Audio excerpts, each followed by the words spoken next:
गोष्ट आहे 100 वर्षापूर्वीच्या छत्रपती शाहू महाराज आणि डॉक्टर बाबासाहेब आंबेडकरांच्या क्रांतिकारी विचारांनी इतिहास घडवणारी.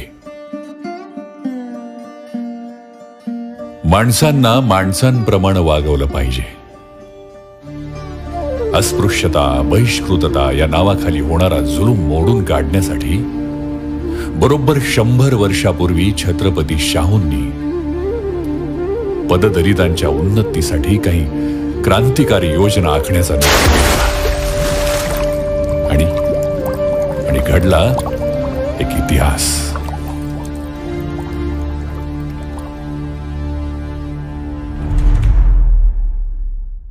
महाराज, आपण शिवतरकर मास्तरांना पत्र पाठवलं नव्हतं का? तुमचा पुढारी तुम्ही शोधा. त्याचं पुढं काय? दत्तोबा, आम्ही त्याच पत्रावर विचार करतोय. भास्करराव. जी महाराज. ते घ्या जरा आणि वाचा बरं, आणि मोठ्याने वाचा. बाबूराव यादवांना कळू दे काय आहे ते पत्रात. राजश्री शिवतरकर मास्तर यांसी सप्रेम लोभाची वृद्धी असावी ही विनंती. आपल्या दोघांची गाठ पडली नाही, मात्र मीही आपल्याच मताचा आहे. दत्तोबा पेंटर यांनी जी आपली मतं मांडली ती मला पसंत पडली. मी किंवा बडोद्याचे महाराज किंवा हैदराबादचे निजाम किंवा चंदावरकर, शिंदे अशा कोणाचीही मतं आपण घ्यावीत, परंतु त्यांना पुढारी समजू नये. कारण पुढारी हा सोमवंशी जातीतलाच असला पाहिजे. अस्पृश्य हा शब्द मला मान्यच नाही. तो शब्द कानात पोलादी रस ओतल्यासारखा भासतो. तरी हा शब्द काढून टाकावा आणि सोमवंशी शब्द वापरावा.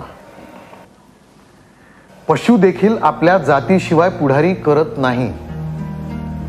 मग मनुष्याने का स्वीकारायचे? कसाही असला तरी पुढारी आपल्या जातीतच पाहिजे. आणि ते जातीभेद विसरून आमचा पुढारी करणार असतील तरच आम्ही दूर राहून यथाशक्ती सल्ला व द्रव्यद्वारा मदत करू. कळावे, बहुत काय लिहिणे.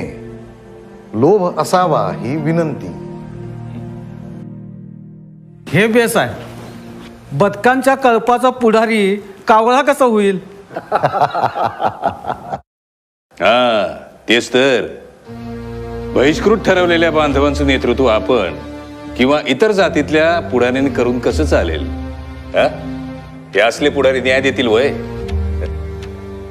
म्हणून म्हणतो दत्तोबा, तुमचा पुढारी तुम्ही निवडा, आणि तो बी शिकलेला. महाराज, अशा एका शिकलेल्या व्यक्तीची माहिती समजली आहे. महार जातीतला आहे. दत्तोबा, किती वेळा सांगितलं तो शब्द वापरायचा नाही. सोमवंशी म्हणायचं. माफी असावी. सोमवंशी जातीतला आहे. भरपूर शिकलाय. अमेरिकेतून MA PhD शिकून आलाय. हो. कोण आहे तो आणि कुठे राहतो तो? मुंबईत असतो. एका कॉलेजात शिकवतो. BDD चाळीत राहतो. भीमराव आंबेडकर त्याचं नाव. भीमराव आंबेडकर. आम्ही येतोय तुम्हाला भेटायला. चला.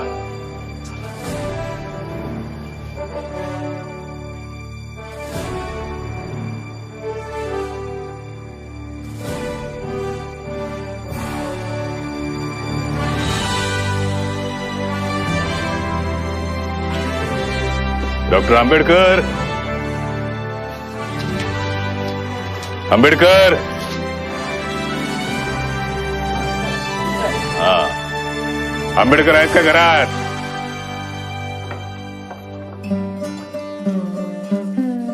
नमस्कार. नमस्कार. नमस्कार. शाहू महाराज, हो साक्षात आपण. हो, खास आपण येण्याची का दस्ती घेतली? हो, मला बोलावलं असतं तर मी आलो असतो आपल्या दर्शनाला. बसा बसा ना. हो. हो रमाबाई, हो बघितलं का कोण आले आपल्या घरी? नमस्कार करते. आपण इतक्या लांबून आलात. मी खाण्यापिण्याची तयारी करते. हो नाही, आम्ही फक्त भीमरावांना भेटायला आलोय. खाण्यापिण्याचं नंतर बघता येईल. आणि तुम्ही आमच्यासाठी बहिणीसारख्या, मग भावाला काय, कधी निवांतपणे काढता येईल वेळ. हे आमचं भाग्यच म्हणायचं महाराज. बसा. पाणी घ्या महाराज. धन्यवाद रमाताई. रमाताई, ठीक आहे. आमच्या सोमवंशी समाजातील एक व्यक्ती परदेशात जाऊन डॉक्टरेट मिळवून इथे येते आणि या देशातल्या भेदभावनेने बजबजलेल्या परिस्थितीतून तुम्ही इतका मोठा पल्ला गाठलाय हे जेव्हा समजलं तेव्हा राहवलं नाही. तुमची भेट घ्यायचं ठरवलं आणि तातडीने इथे आलो. अ महार ऑन होम रूल या नावाने टाइम्समध्ये छापून आलेलं पत्र देखील वाचलं आम्ही. कौतुक वाटलं खरंच तुमचं. मला माझ्या सर्व समाजाला या सर्व बंधनांमधून मुक्त करायचंय महाराज. खरंय, हजारो वर्ष झाली गावकुसाबाहेर या समाजावर लादलेली फुकटची गुलामी, हे म्हणजे जनावरांचं जगणं बेहत्तर म्हणायचं. हो, त्यात आपला देश पडला अडाण्यांचा. ब्राह्मणेतरांना शिक्षणाचा गंध नाही म्हणून मी माझ्या राज्यात आणि राज्याबाहेरही ब्राह्मणेतरांना शिक्षण मिळावं म्हणून प्रयत्न करतो. आमच्या करवीर संस्थानात तर प्राथमिक शिक्षण आम्ही मोफत आणि सक्तीचं केलंय. शिवाय आपण आपल्या राज्यामध्ये सार्वजनिक ठिकाणी अस्पृश्यता पाळण्याला बंदी घातली आहे आणि गंगाराम कांबळे सारख्या गृहस्थाला आपण हॉटेल देखील काढून दिलंय.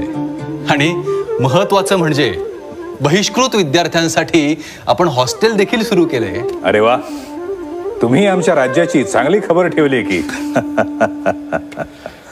आम्हाला वाटलं आमची खबर फक्त ब्राह्मणी वृत्तपत्रच ठेवतात की काय. अहो आंबेडकर, आम्हाला की नाही दोन गोष्टी केल्याशिवाय आता झोपच येत नाही. एक म्हणजे नोकराकडून अंग रगडून घेणे आणि दुसरा ब्राह्मणी वर्तमानपत्रातल्या शिव्या खाणे. असो आंबेडकर, तुमच्या या ज्ञानाचा उपयोग बहिष्कृतांच्या उद्धारासाठी करायला पाहिजे. तुम्ही मांडलेली साऊथ बरो कमिशन पुढची ठोस मतं आमच्या कानावर आली आहेत. महाराज, अहो स्वराज्य हा सवर्णांप्रमाणे बहिष्कृतांचा देखील जन्मसिद्ध हक्क आहे. अहो हे कोणी मान्य करीन. म्हणूनच पुढारलेल्या वर्गाने दलितांना शिक्षण देणं हे स्वतःचं कर्तव्य समजलं पाहिजे. महाराज, अहो सामाजिक दर्जाची उंची वाढवली पाहिजे आणि हे जोवर शक्य होत नाही तोवर भारताचा स्वराज्याचा दिन जवळ येणं कदापि शक्य नाही, हेही तितकंच खरं. खरंय, अगदी बरोबर बोललात तुम्ही भीमराव. तुमच्यासारख्या ज्ञानी व्यक्तीस पंडित ही पदवी द्यायला काहीच हरकत नाही. खरं तर तुम्हीच आमचे लोकमान्य आहात. आता एक काम करा, आमच्या कोल्हापुरास एकदा भेट द्या. बघा आम्ही काय काय सुधारणा करतोय. 4 दिवस मस्तपैकी पाहुणचार घ्या. चला येतो आम्ही. अरे हो, विसरलोच होतो. भीमराव, तोंड असून आवाज नसलेल्याचा आवाज बनताय तुम्ही. मूकनायक सुरू करीत आहात. या नेक उपक्रमासाठी आमच्याकडनं ही छोटीशी भेट. चला रामाताई, येतो. पुढच्या वेळी नक्की येईन तुमच्या हातचं जेवायला. चला भीमराव, नमस्कार. येतो. नमस्कार.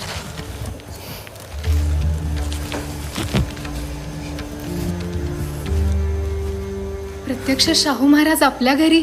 होय, आणि असं अचानक. हे बघा,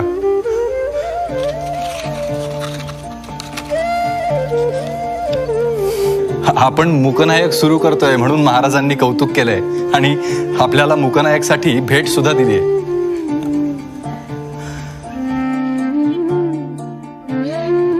डॉक्टर भीमराव आंबेडकर आणि शाहू महाराजांची मतं आणि मन जुळली ती अगदी पहिल्या भेटीतच. दोघांच्यात अकृत्रिम ऋणानुबंध निर्माण झाला आणि बाबासाहेबांनी छत्रपतींच्या आमंत्रणाचा स्वीकार केला आणि रेल्वेनं कोल्हापुरात दाखल झाले.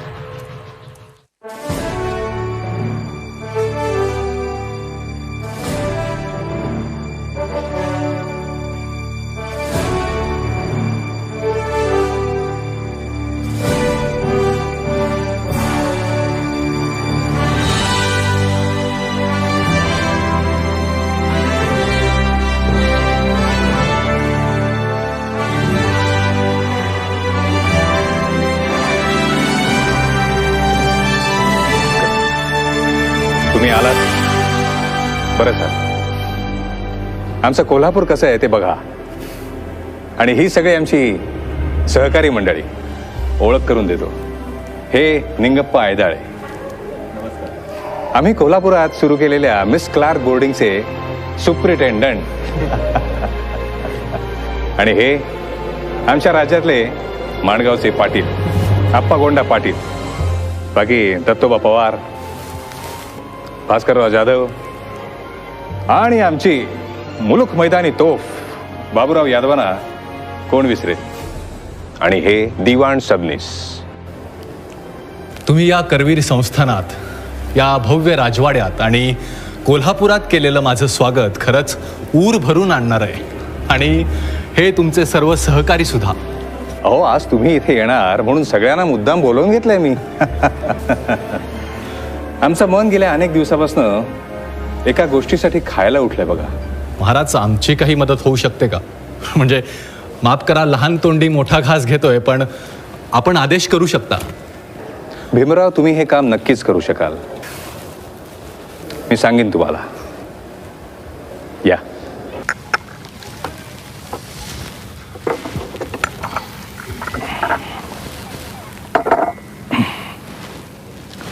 डॉक्टर आंबेडकर, आमच्या मनात एक इच्छा आहे. स्पृश्य अस्पृश्यता हा प्रकार, सोमवंशीयांवर होणारा अन्याय, हे सगळं समाजात पसरलेलं मळब, गढूळ झालेलं पाणी स्वच्छ करायची इच्छा आहे.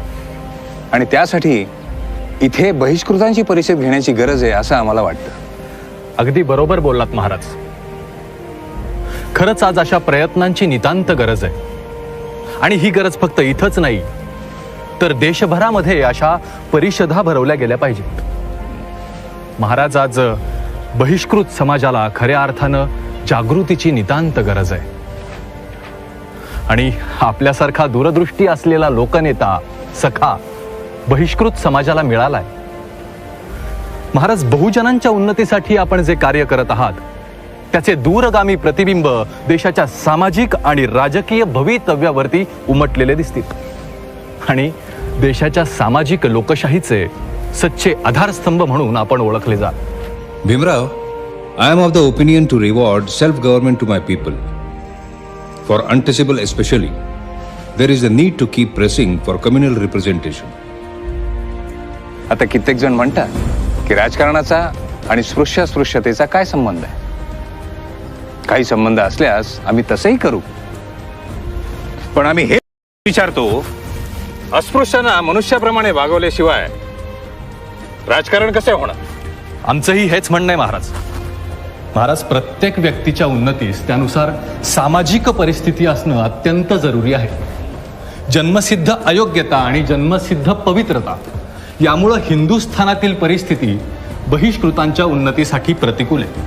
अहो, बहिष्कृतांनाही इतर लोकांप्रमाणे मानवी हक्क आहेत हे विसरून चालणार नाही. या या.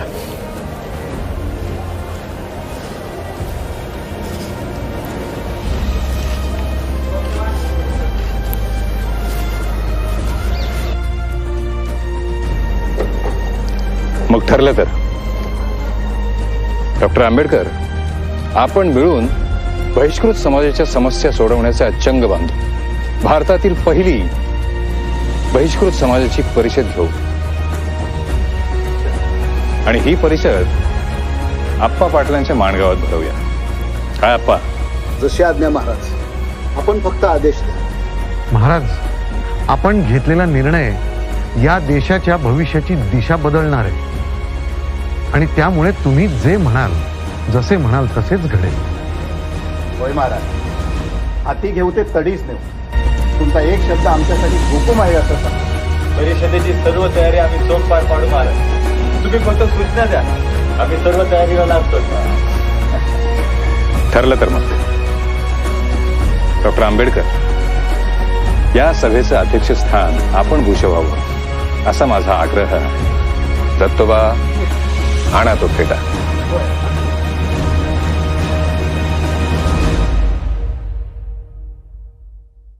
आम्ही स्वतः डॉक्टर आंबेडकरांच्या मस्तकी बांधतो.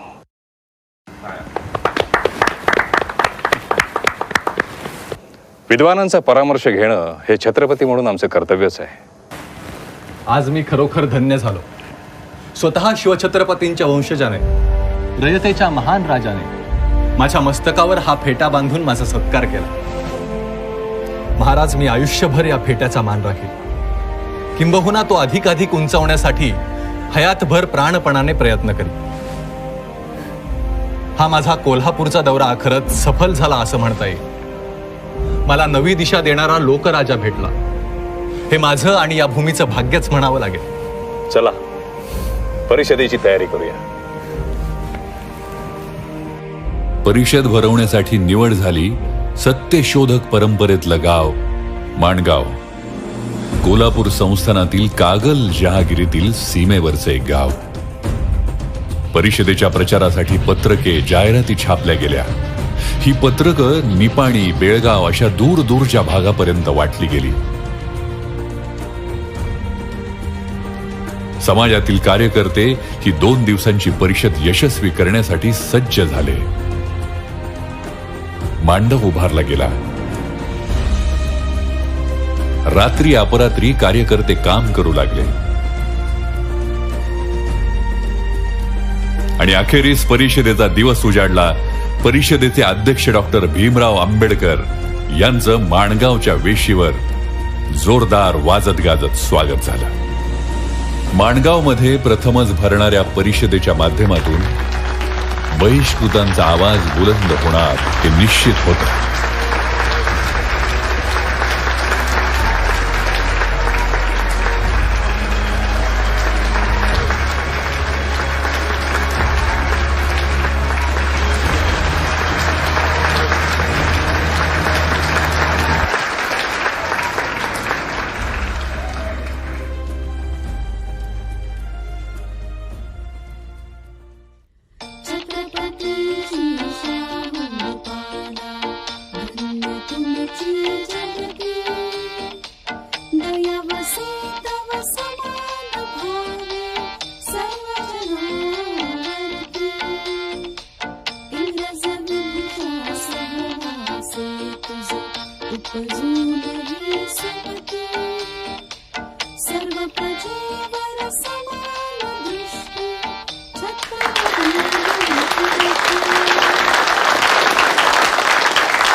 आता मी आजच्या परिषदेचे अध्यक्ष म्हणजेच डॉक्टर भीमराव आंबेडकर यांना विनंती करतो की त्यांनी आपले विचार आपल्या समोर मांडावेत.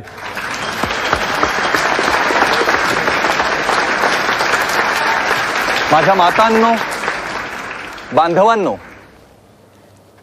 आणि भगिनींनो, दक्षिण महाराष्ट्रातील बहिष्कृत वर्गाची ही परिषद अखिल मुंबई इलाख्यातील ही पहिलीच परिषद आहे आणि छत्रपती श्री शाहू महाराजांच्या प्रेरणेने होत असलेली ही परिषद अतिशय अपूर्व स्वरूपाची आहे आणि तुम्हा लोकांत आपल्या उन्नतीबद्दल दिसून येत असलेली कळकळ सुद्धा तितकीच अपूर्व आहे. बहिष्कृत वर्गात होत असलेली विचार क्रांती सुद्धा तेवढीच महत्वाची आहे. अहो, आजवर आपल्या लोकांस असं वाटत होतं की आपली वाईट स्थिती होण्याचं कारण म्हणजे आपलं दुर्भाग्य आहे आणि दुर्भाग्याला आळा घालणं आपल्या हाती नसल्यामुळे आहे ती स्थिती निमूटपणे सहन केली पाहिजे. पण हल्लीच्या पिढीला आपली ही परिस्थिती होण्याचं कारण ईश्वरी लीला नसून इतरांच्या दुष्कृत्यांचे परिणाम आहेत हे कळू लागले. हो, ज्या हिंदू धर्माचे आपण घटक आहोत त्या हिंदू धर्मामध्ये मनुष्य मात्रांचे संघटन 2 आदी तत्वांना धरून झालेलं आढळून येतं. एक, जन्मसिद्ध योग्य अयोग्यता आणि 2, जन्मसिद्ध पवित्र अपवित्रता. आता या 2 तत्वांनुसार हिंदू लोकांची विभागणी केली असता याचे प्रामुख्याने 3 वर्ग आढळून येतात. एक, जन्माने सर्वात श्रेष्ठ आणि पवित्र समजले जाणारे, ज्याला आपण ब्राह्मण वर्ग असं म्हणतो. दुसरा, ज्यांची जन्मसिद्ध श्रेष्ठता आणि पवित्रता ब्राह्मणांपेक्षा खालच्या दर्जाची. आणि तिसरा, जे जन्माने कनिष्ठ आणि अपवित्र समजले जातात, ते आपले बहिष्कृत बांधव. आता या विषमतेच्या परिणामांकडे जर नीट लक्ष द्यायचं झालं तर विविध जातींवर विविध परिणाम झालेले दिसून येतात. सर्वात उच्च स्थानी असलेल्या ब्राह्मणांना आपण भूदेव आहोत असं वाटू लागले आणि इतर सर्व मानवांचा जन्म आपली सेवा करण्यासाठी झालाय असं वाटणाऱ्या भूदेवांना रूढ विषमता ही पोषकच ठरते. आणि म्हणूनच ते स्वनिर्मित हक्काने आपली सेवा करून घेऊन राजरोसपणे बिनदिक्कत मेवा खातात. आता त्यांनी काही करणी केली असं म्हणावं तर एक ज्ञानसंचय आणि दुसरं म्हणजे धर्मशास्त्र लेखन, एवढंच काय. ते सामाजिक विषमतेमुळे बहिष्कृत वर्गाची स्थिती फारच शोषणीय झालेली आहे. अनेक दिवस स्वतःला अयोग्य आणि कनिष्ठ समजल्यामुळे नैतिकदृष्ट्या आपण आपल्यातील आत्मबळ आणि स्वाभिमान हरवत चाललेलो आहोत. कुठले मूलभूत हक्क नाहीत, ना शाळेत जाता येत, अहो साधं सार्वजनिक विहिरीवर पाणी भरता येत नाही, रस्त्यावर चालता येत नाही, वाहनांचा वापर करता येत नाही. बहिष्कृत वर्गामध्ये नैसर्गिक गुणांची कमी नाही हे सर्वांना मान्य आहे, पण तरीही त्यांचा विकास होत नाही. याचं मूळ कारण म्हणजे त्यांना परिस्थिती अनुकूल नाही. आता परिस्थिती अनुकूल करून घेण्यासाठी अनेक उपाय सुचवले जातात, पण आपण राजकीय सामर्थ्य संपादिले पाहिजे. जातवार प्रतिनिधी मिळाल्याशिवाय राजकीय सामर्थ्य आपल्या हाती येणार नाही हे आपण लक्षात ठेवलं पाहिजे. आणि म्हणूनच यासाठी काही योजना राबवायला हव्यात आणि काही ठरावही पास करायला हवेत. आणि माझ्या या भाषणाच्या शेवटी मी राजर्षी शाहू महाराजांचे आभार मानतो. तसंच या सभेचे स्वागत अध्यक्ष इनामदार यांनाही मी धन्यवाद देतो. तसंच या सभेसाठी सर्वतोपरीने मदत करणारे सर्व सहकारी यांनाही मी धन्यवाद देतो आणि थांबतो.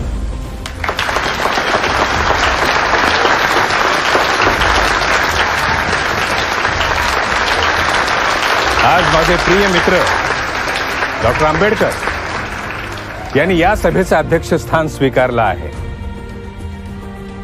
त्यांच्या भाषणाचा लाभ मिळावा म्हणून मी शिकारीतून मुद्दाम येथे आलो आहे.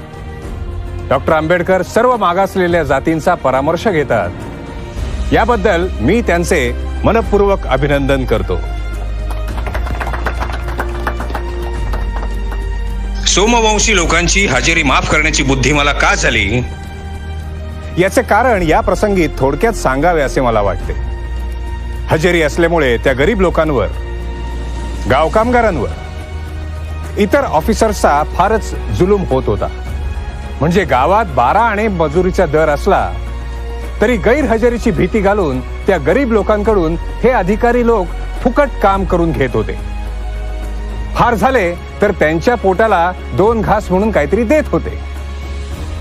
या 20व्या शतकात ही अशी गुलामगिरी चाललेली आहे. ज्यांना ही हजेरी होती त्यांना त्यांच्या जवळच्या पाहुण्यांना कोणी आजारी पडल्यास त्यांना ताबडतोब जाऊन भेटता येत नव्हते आणि कित्येकदा तर माणूस मरून गेला तरी भेट होत नसे. इतकंच काय, आई बाप कामावर गेलेले असताना, त्यांची लहान पोरं बाळ आजारी असताना घरी न जाऊ देता वेठीस धरून कामाला लावलंय. आणि बिचारी पोरं आई बाप घरी येईपर्यंत दगावली आहे. यापेक्षा जास्त जुलूम काय असावा. कोणी जास्त तक्रार केली तर तुला हजेरीत घालीन अशी भीती घालतात. गावात एखादी चोरी झाली म्हणजे तर या हजेरीवाल्या लोकांची फारच दैना होते. चांगल्या वाईट सर्व लोकांना धमकावण्या देऊन त्यांच्यावर अनेक तऱ्हेचे जुलूम केले जातात. गुन्ह्यांची संख्या पाहिली तर मी स्वतःच्या अनुभवावरनं असे सांगू शकतो की हजेरीच्या लोकांपेक्षा बिनहजेरीच्या लोकातच गुन्हेगारांची संख्या जास्त आहे. मी हजेरी बंद केल्यापासून गुन्ह्यांची संख्या कमी झाली आहे, कारण प्रत्येकास आबरूने वागावे असे वाटते. जे खरोखरच चांगले वागणारे अस्पृश्य लोक आहेत त्यांना जन्मभर गुन्हेगाराप्रमाणे वागवण्यास माझे अंतःकरण मला सांगत नाही. याप्रमाणे हजेरी बंद केलेल्या गोष्टींची हकीकत आहे. परंतु वेठ विराळ मात्र मला कमी करता येईल, कारण हे सर्व लोक वतनाच्या मागे लागत आहेत. हे वतन तरी किती? 2 आरे जमीन, आगर पाठीवर धान्य, यात कोणाचेही पोट भरत नाही. म्हणून मी सर्व बलुतेदारास आणि महार वगैरे वतनदारास अशी विनंती केली की अशी लहान लहान वतने आणि बलुती त्यांच्या मागे तुम्ही लागू नका, ती सोडून द्या. मी नवीन सनदा देण्याची तजवीज मोठ्या खुशीने करीन.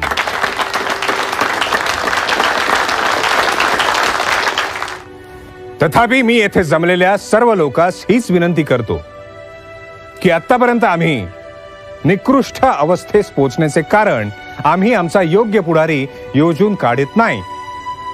गोड बोलून नावलौकिक मिळवण्याच्या हेतूने आमच्यापैकी काही अप्पलपोटी मंडळी अयोग्य पुढारी नेमून देऊन अज्ञानी लोकांना फसवतात. हिंदुस्थान शिवाय इतर कोणत्याही देशात मनुष्यात जात नाही, परंतु दुर्दैवाने हिंदुस्थानात मात्र इतका तीव्र जातीभेद आहे की मांजर, कुत्रे किंबहुना शेणापेक्षा देखील कमी अशाप्रमाणे आम्ही आपल्या देशबांधवास भगिनीस वागवतो व अजूनही आम्ही गैरशिस्त पुढारी करतो. तोंडाने बडबडणारे पुढारी आम्हास नको आहेत. कृतीने जातीभेद मोडून आम्हास मनुष्याप्रमाणे वागवतील असे पाहिजे. म्हणूनच आंबेडकरांच्या उदार मताबद्दल स्तुती करणे जरूर आहे. विद्वानात ते एक भूषणच आहेत.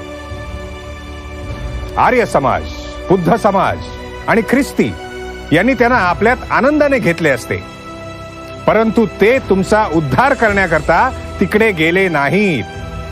याबद्दल तुम्ही त्यांचे आभार मानले पाहिजेत आणि मीही मानतो.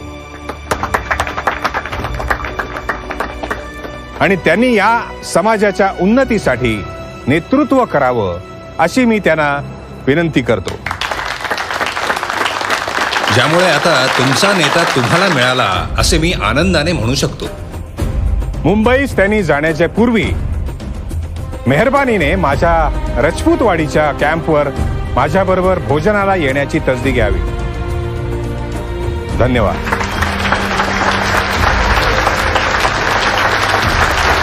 बंधूंनो आणि भगिनींनो, या 2 दिवस चाललेल्या आपल्या दक्षिण महाराष्ट्र बहिष्कृत परिषदेत काही महत्वाच्या ठराव करण्यात आलेले आहेत. तर आपल्या माहितीसाठी मी ती पुन्हा एकदा वाचून दाखवतो. क्रमांक 1, माणगाव परिषदेत झालेले हे ठराव म्हणजे बहिष्कृतांच्या उन्नतीचा आणि प्रगतीचा जाहीरनामा होता. तत्कालीन अखंड हिंदुस्थानाच्या पश्चिमेकडील कोल्हापूर सारख्या एका लहानशा संस्थानात झालेल्या परिषदेचे पडसाद पुढे संपूर्ण भारतातील बहिष्कृतांच्या जागृतीमध्ये झाले आणि जुलूमकर्त्यांच्या हातातली काठी गेली आणि त्याची जागा मदतीच्या हाताने घेतली. महाराज, हीच ती मंडळी ज्यांनी आम्हाला बहिष्कृत केलंय. काय रे लेखानो, लई माज आलाय का तुम्हाला? आमच्या आप्पा गोंडांवर आणि सोमवंशीय लेकरांवरती बहिष्कार टाकताय तुम्ही? काय रे? काय तर म्हणे गावातल्या विहिरीवर पाणी भरायचं नाही, दुकानात जायचं नाही, यांचा न्हावी धोबी बंद केलाय, वस्तीमध्ये फिरकायचं नाही, असा हुकूम काढताय तुम्ही. माझ्या आमदनीत हा असला आगाऊपणा पुन्हा चालायचा नाही. बहिष्कार करण्याचा कायदा तुमच्या बापाचा आहे का? पुन्हा जर असं वागाल तर आत्ताच्या आत्ता अटक करून तुरुंगात डांबीन. समजलं? चला निघा.